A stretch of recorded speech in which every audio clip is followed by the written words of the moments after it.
एक तूफानी रात में माइक इंसुलिन भीगता हुआ अपनी गाड़ी से एक होटल की तरफ जा रहा था।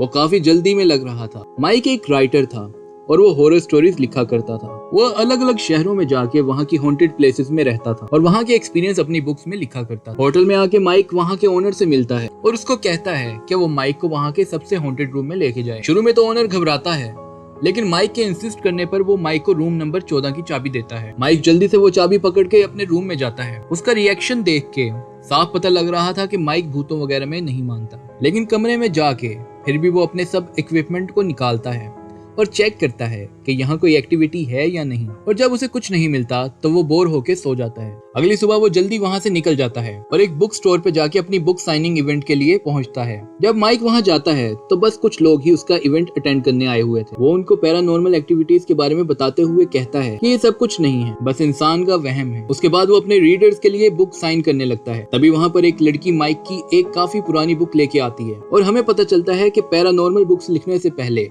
माइक लव स्टोरीज बुक लिखा करता था। वो लड़की कहती है कि वो माइक की इस बुक से काफी अटैच्ड है क्योंकि वो उसकी जिंदगी से जुड़ी हुई लगती है, खास तौर पे वो पार्ट जहाँ पर माइक ने एक बाप और बेटी के रिश्ते के बारे में लिखा है। फिर वो माइक से पूछती है कि वाकई ऐसा कुछ कभी हुआ है। माइक उसको मना कर देता है, लेकिन उसके एक्सप्रेशन से लग रहा था कि वो झूठ बोल रहा है। इवेंट खत्म होने के बाद माइक अपने घर लॉस एंजलिस जाने लगता है। उसके बाद वो रास्ते में रुक के एक बीच पर जाता है। जब वो पानी के बीच में जाने लगता है तो वो अपने ऊपर एक हेलीकॉप्टर को देखता है जिसके पीछे कुछ लिखा था। माइक उसको पढ़ने की कोशिश करता है, लेकिन तभी पीछे से एक बड़ी वेव आती है जो माइक को पानी में डुबाने लगती है। माइक समुद्र के किनारे पर बेहोश पड़ा होता है, लेकिन किसी तरह वो खुद को संभाल लेता है।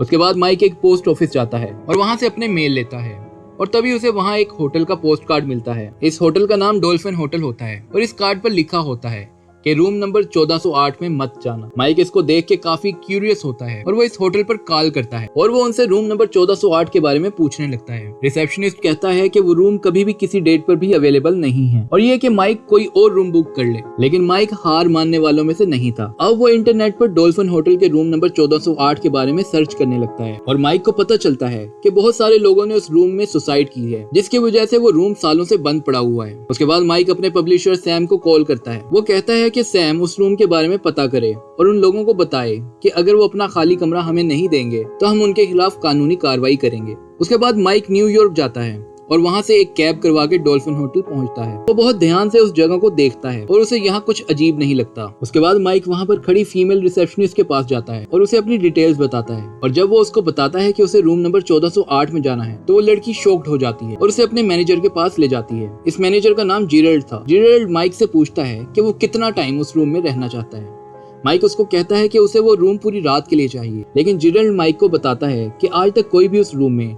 1 घंटे से ज्यादा नहीं रहा और ये भी बताता है कि अब तक 56 लोग इस रूम में मर चुके हैं। उसके बाद जेरल्ड माइक को अपनी डायरी देता है जिसमें इन सभी मरने वालों की मौत की डिटेल्स होती हैं। वो माइक से कहता है कि माइक वहां नहीं रह सकता, लेकिन माइक हार मानने वालों में से नहीं था। माइक के लिए ये एक न्यू गोल्डन अपॉर्चुनिटी थी जिससे उसको अपनी नई किताब के लिए कंटेंट मिलेगा। माइक कहता है कि वो यहाँ से किसी कीमत पर भी नहीं जाएगा जब तक उसको वो नहीं मिल जाता जो उसे चाहिए। और आखिर पर जेरल्ड उसे रूम नंबर 1408 की चाबियां दे देता है। इसके बाद जेरल्ड माइक को चौथे फ्लोर तक छोड़ के आता है। माइक वो सुसाइड डायरी पढ़ता हुआ अपने रूम की तरफ जाने लगता है और तभी वहां पर उसे एक स्टाफ लेडी नजर आती है जो देख के माइक को बहुत अजीब लगता है। उसके बाद माइक रूम नंबर 1408 में जाता है और वहां की लाइट्स जला के दरवाजा बंद कर देता है। उसके बाद वो अपने टेप रिकॉर्डर में रिकॉर्डिंग करने लगता है।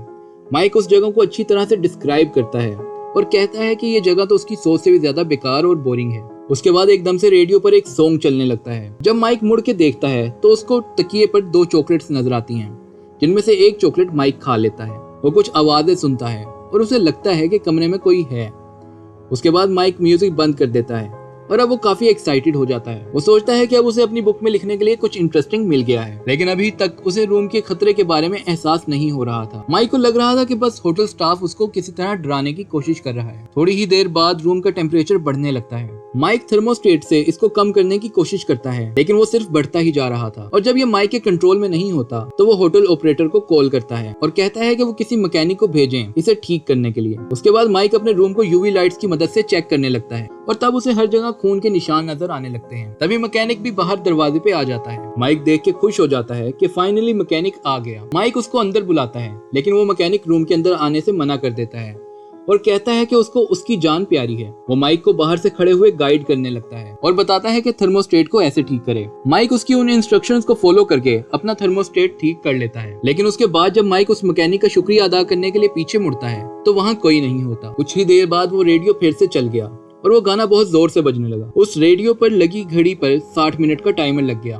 और उस पर एक बहुत ही इरिटेटिंग साउंड बजने लगा। थोड़ी देर के लिए माइक को सुनना बंद हो गया और थोड़ा रिलैक्स होने के लिए जब उसने खिड़की से बाहर देखा तो उसे वहाँ बहुत ही ज्यादा ट्रैफिक दिखाई दी, लेकिन उसे जरा सी भी आवाज नहीं आ रही थी। उसके बाद वो खिड़की खुद ब खुद माइक के हाथ पर गिर गई, जिसकी वजह से माइक का हाथ जख्मी हो गया। माइक जल्दी से अपना जख्म साफ करने के लिए बाथरूम में आया, लेकिन वहाँ पर लगे हुए टैप का पानी एकदम से उबलने लगा, जिससे माइक का हाथ जल गया। माइक अपने रूम में आया और अपने हाथ पर बैंडेज लगाने लगा और तभी रेडियो पर आवाज आने लगी कि अभी तो सिर्फ शुरुआत है। घबराते हुए माइक ने उस रेडियो की वायर निकाल दी, लेकिन उस रेडियो का टाइमर अभी भी चल रहा था और अब माइक को पता चल गया था कि वो आज सच में किसी बड़ी मुश्किल में फंस गया है। माइक ने अपना सारा सामान उठाया और उस रूम को छोड़ के भागने लगा, लेकिन उस रूम की चाबी लॉक के बीच में ही टूट गई और उस दरवाजे का नॉब भी टूट गया। माइक ने घबराकर दरवाजे पे किक करना स्टार्ट कर दिया, लेकिन उसका भी कोई फायदा नहीं हुआ। उसके बाद माइक जल्दी से खिड़की पर गया और जोर जोर से मदद के लिए चिल्लाने लगा। तभी उसे वहाँ सामने बिल्डिंग की खिड़की में एक आदमी नजर आया।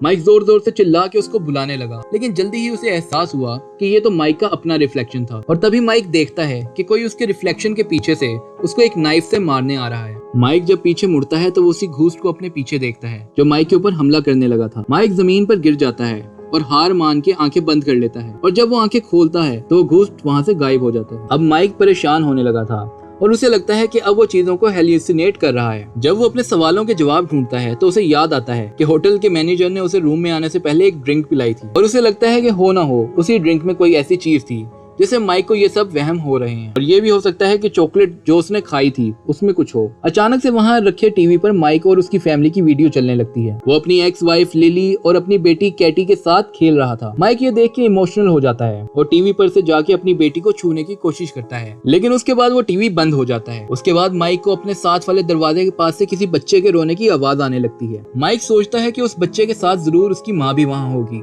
वो दीवार पर जोर जोर से मार के मदद के लिए चिल्लाता है, लेकिन इससे मामला और खराब होने लगता है और उस बच्चे की आवाज बहुत तेज होने लगती है। इतनी तेज आवाज से अब माइक को तकलीफ होने लगती है। माइक इस आवाज से पैनिक करने लगता है और तंग आके वो एक कुर्सी उठा के दीवार पे मारता है, जिसके बाद वो आवाजें बंद हो जाती हैं। लेकिन उसके बाद कुछ अजीब होता है। माइक देखता है कि दीवार से खून बहने लगा था, जैसे माइक ने किसी दीवार की जगह किसी इंसान को मारा हो। उसके बाद माइक दीवार पर लगे हुए मैप को चेक करने लगता है, जिसके बाद वो देखता है कि यहाँ उसके रूम के साथ बहुत से और रूम्स भी जुड़े हुए हैं। लेकिन क्योंकि अब दरवाजा तो जाम हो चुका था, इसलिए माइक फैसला करता है कि वो खिड़की के जरिए बाहर जाएगा और अपने लिए मदद बुलाएगा। माइक खिड़की से बाहर निकल के डरता हुआ बिल्डिंग के साथ साथ जाना शुरू करता है, लेकिन कुछ ही आगे जाके माइक को पता चलता है कि उस फ्लोर पर रूम नंबर 1408 के अलावा और कोई रूम नहीं है। घबराते हुए अब माइक वापस अपने रूम में आना स्टार्ट करता है, लेकिन तभी वहाँ पर उसे एक औरत का घूस्ट नजर आता है जो माइक पर अटैक करता है और जिससे डर के माइक बिल्डिंग के साथ लटक जाता है। माइक बहुत मुश्किल से खुद को संभालता है और देखता है कि वो घोस्ट वहाँ से कूद के अपनी जान दे देता है और वो विंडो खुद ब खुद बंद हो जाती है। जब माइक दोबारा से उस मैप को देखता है तो मैप पूरी तरह से बदल जाता है और अब उसमें सिर्फ माइक का रूम ही नजर आ रहा था, जबकि बाकी पूरा होटल ब्लैक दिखाई देता है। उसके बाद माइक देखता है कि सिर्फ मैप ही नहीं बल्कि उस पूरे रूम की शक्ल बदल चुकी थी। अब वहाँ के दरवाजे और खिड़कियों के सामने एक सीमेंट की दीवार बन चुकी थी। माइक को समझ नहीं आ रहा था कि उसके साथ ये सब क्या हो रहा है। माइक खुद को नॉर्मल करने के लिए अपनी रिकॉर्डिंग सुनता है, ये सोचते हुए कि शायद माइक को कोई गलत फहमी हो रही है, लेकिन रिकॉर्डिंग में भी माइक इस रूम को हॉन्टेड ही कह रहा होता है। माइक को जब कुछ भी समझ नहीं आता कि क्या करना चाहिए तो वो अपना बैग चेक करने लगता है और अपने बैग से लैपटॉप निकाल के किसी तरह लिली को कॉल करता है। और जब वो कॉल पर आती है तो बिना वक्त जाया किए माइक लिली को कहता है कि वो एक अजीब जगह पर फंस चुका है। वो पुलिस को डॉल्फिन होटल रूम नंबर 1408 में भेजे, लेकिन इससे पहले कि वो लिली को और कुछ इन्फॉर्मेशन दे पाता, रूम में लगा शावर खुद ब खुद चल पड़ता है और माइक के लैपटॉप और वहाँ रखी हुई दूसरी इलेक्ट्रॉनिक चीजों को खराब कर देता है। जब माइक उस शावर को बंद करता है तो अब रूम के अंदर की सभी चीजें जमने लगती हैं और वहाँ की ठंड बढ़ती जाती है। माइक अपने पास रखी हुई सभी चीजों को जला जला के खुद को गर्म रखने की कोशिश करता है, लेकिन हालात बद से बदतर होते जा रहे हैं। और अचानक से माइक के लैपटॉप पर एक कॉल आती है। जब माइक देखता है तो वो लैपटॉप खुद ब खुद ठीक हो चुका था। ये लिली की कॉल थी और वो कहती है कि पुलिस रूम नंबर 1408 में पहुंच चुकी है, लेकिन वो बताती है कि रूम तो खाली है। अचानक से लैपटॉप के अंदर माइक की वीडियो खुद ब खुद अपनी एक्स से बात करने लगती है और वो लिली को रूम नंबर 1408 में आने के लिए कहता है, क्योंकि वो रूम अब लिली को भी अपने अंदर ट्रैप करना चाहता था। रियल माइक लिली को रोकने की कोशिश करता है, लेकिन उसकी आवाज लिली तक नहीं पहुंच रही थी। अचानक से पूरा रूम टूटने लगता है और दीवार फटने लगती है। रूम में रखी हुई चीजें टूटने लगती हैं। रूम में बारिश होने लगती है।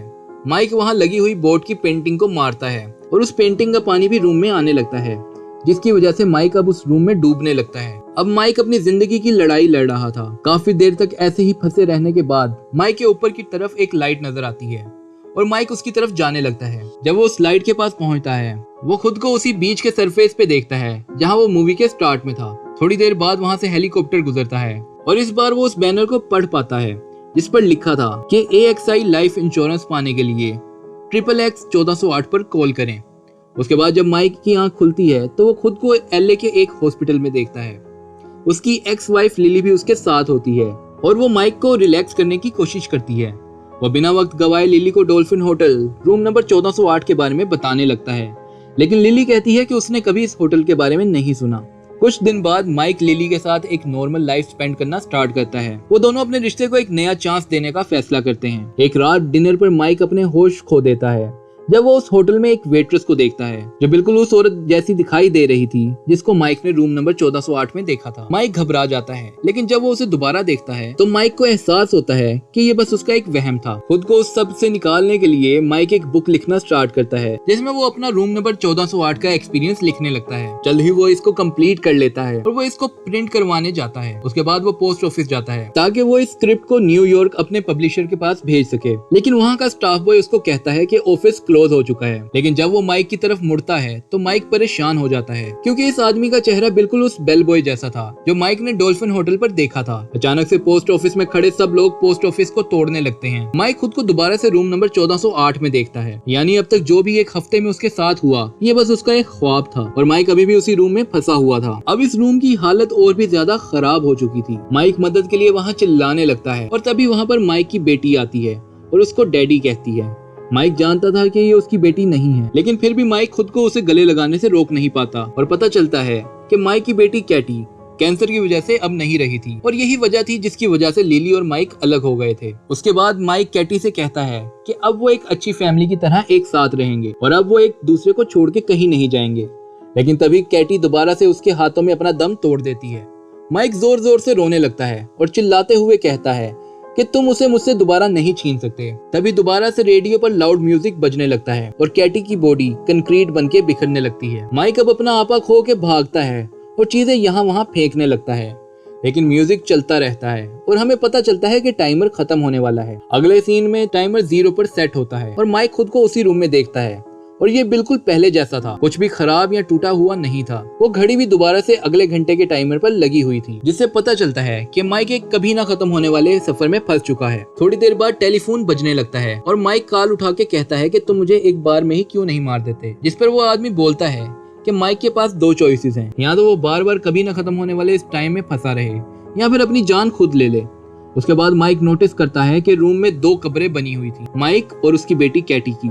माइक को एहसास हो गया था कि वो रूम जानबूझ के माइक को खुद को मारने के लिए मजबूर कर रहा है, जैसा कि उसने अब तक सभी लोगों के साथ किया था। तभी वो कॉल ऑपरेटर दोबारा से माइक को पूछता है कि क्या वो क्विट करने के लिए तैयार है, जिस पर माइक कहता है कि नहीं। उसके बाद वो आदमी माइक को कहता है कि ठीक है, कुछ ही टाइम में तुम्हारी एक्स वाइफ भी इस रूम में आ जाएगी। ये सुन के माइक घबराता है और फैसला करता है कि अब वो इस सबको खत्म करेगा। वो वहाँ पर रखी हुई अल्कोहल की एक बोतल देखता है जो कि उसे मैनेजर ने दी थी, लेकिन अब ये बोतल भरी हुई थी। माइक जल्दी से उस बोतल को पकड़ता है और इसमें कपड़ा लगा के उसको आग लगा देता है और फिर उसे दीवार पर फेंक देता है। कुछ ही टाइम में होटल का अलार्म बजने लगता है और सभी लोग घबरा के भागने लगते हैं। लिली जो अभी बस यहाँ पहुंची थी, वो पुलिस को बताती है कि उसका हस्बैंड माइक ऊपर रूम नंबर 1408 के अंदर है, जबकि दूसरी तरफ माइक अपने रूम में रिलैक्स बैठ के सिगरेट पी रहा था। माइक हंसने लगता है कि आखिरकार ये रूम तबाह हो जाएगा।